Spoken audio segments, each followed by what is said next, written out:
एक गांव में बलराज नाम का एक आदमी रहता था। वो बहुत ही अच्छा और दयालु आदमी था। वह जब भी जंगल से गुजरता था तो जंगल के जानवरों के लिए खूब सारे केले और खाने की चीजें लेकर जाता था। उसी जंगल में एक हथिनी और उसका बच्चा भी रहते थे, जिससे उस आदमी की अच्छी दोस्ती हो गई थी। हथिनी का बच्चा बहुत ही कमजोर हुआ था, जिसकी वजह से वो बाकी बच्चों की तरह खेल भी नहीं पाता था और ना ही दौड़ पाता था। हथिनी अपने बच्चे का बहुत ज्यादा ध्यान रखती थी और हर वक्त उसके साथ रहती थी। एक दिन जब हथिनी और उसका बच्चा नदी पर पानी पी रहे होते हैं, तभी हथिनी को एहसास होता है कि झाड़ियों के पीछे कोई है। वो जल्दी से पीछे मुड़कर देखती है तो उसे वहाँ शेर के होने का एहसास होता है। हमें यहाँ से जल्दी निकलना होगा। क्या हुआ माँ? चुप रहो और चलो यहाँ से। ठीक है माँ। हथिनी जल्दी जल्दी भागने लगती है, पर बच्चा धीरे धीरे ही चल पाता है। तभी शेर झाड़ियों के पीछे से निकल आता है और हथिनी के बच्चे पर हमला कर देता है। हथिनी अपने बच्चे को बचाने के लिए शेर के साथ भिड़ जाती है। वो अपनी पूरी ताकत लगा देती है और शेर डर कर वहाँ से भाग जाता है।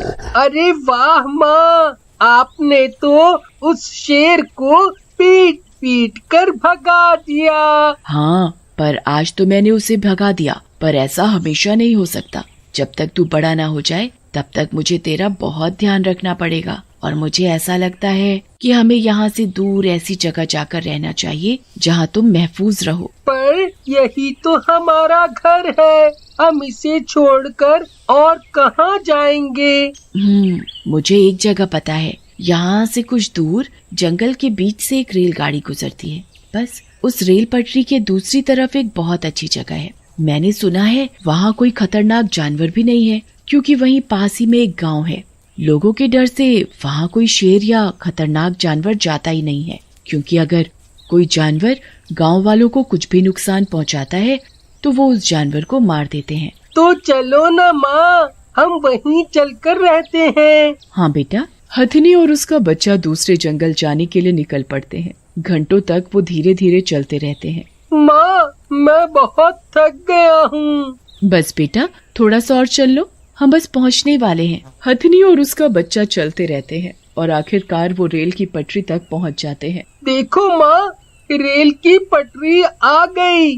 अब हमारा दूसरा घर आ गया ना माँ? हाँ बेटा, बस हमें इस रेल की पटरी को पार करना है। दूसरी तरफ तुम जो जंगल देख रहे हो वही हमारा नया घर है। हथिनी और उसका बच्चा रेल की पटरी को पार करने लगते हैं, पर तभी पटरी पर पड़े पत्थरों की वजह से हथिनी का बच्चा पटरी पर गिर जाता है और उसे बहुत तेज चोट लग जाती है। जल्दी उठो बेटा, यहाँ कभी भी ट्रेन आ सकती है।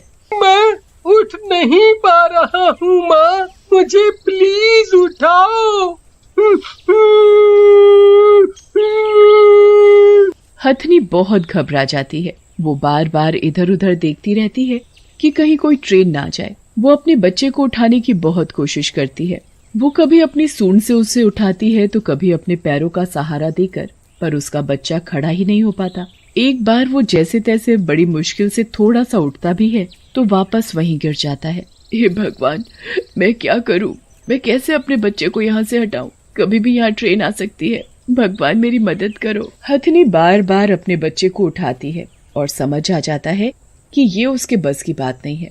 उसे वक्त बर्बाद न करते हुए जल्दी किसी की मदद लेनी होगी। मेरे बच्चे, मुझे जल्दी से किसी को मदद के लिए लेकर आना होगा। मैं वक्त बर्बाद नहीं कर सकती।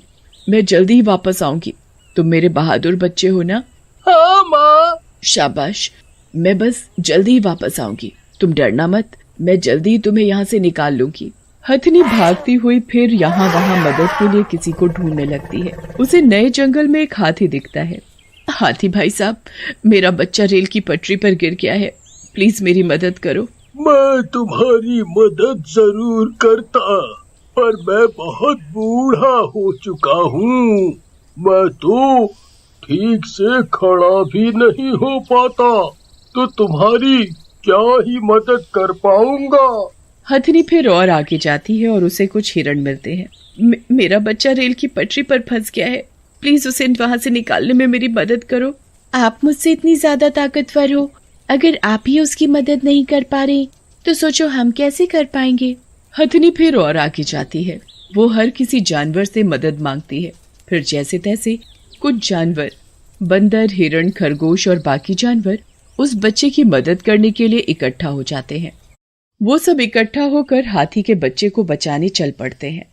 सारे जानवर हाथी के बच्चे से चिपक जाते हैं और उसे वहां से हटाने की खूब कोशिश करते हैं, पर वो उस बच्चे को टस से मस भी नहीं कर पाते। ये हमारे बस की बात नहीं है, हमें कुछ और सोचना होगा। और जल्दी सोचना होगा, क्योंकि ट्रेन के आने का वक्त होने वाला है। माँ, मुझे बचा लो माँ। डर मत मेरे बच्चे, मैं तुझे कुछ भी नहीं होने दूंगी।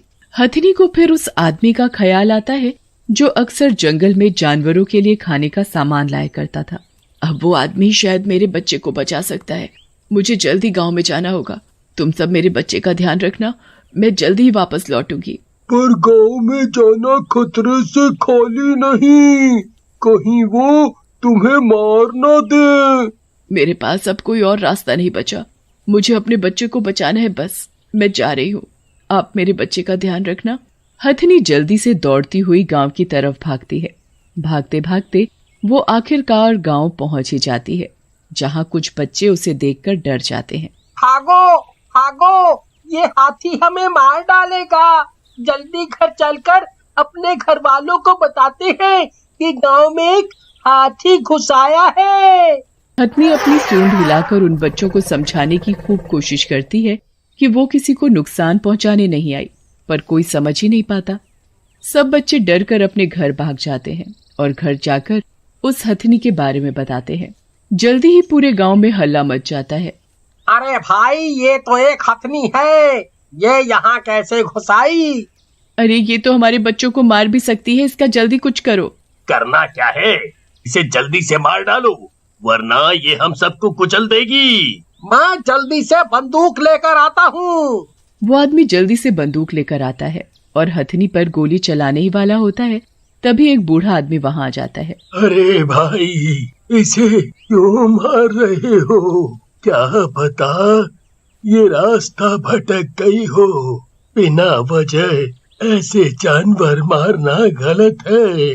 पर बाबा, ये हमें और हमारे खेतों को नुकसान पहुंचा सकती है। तुम सही बोल रहे हो, पर इसने अभी तक ऐसा कुछ भी नहीं किया है।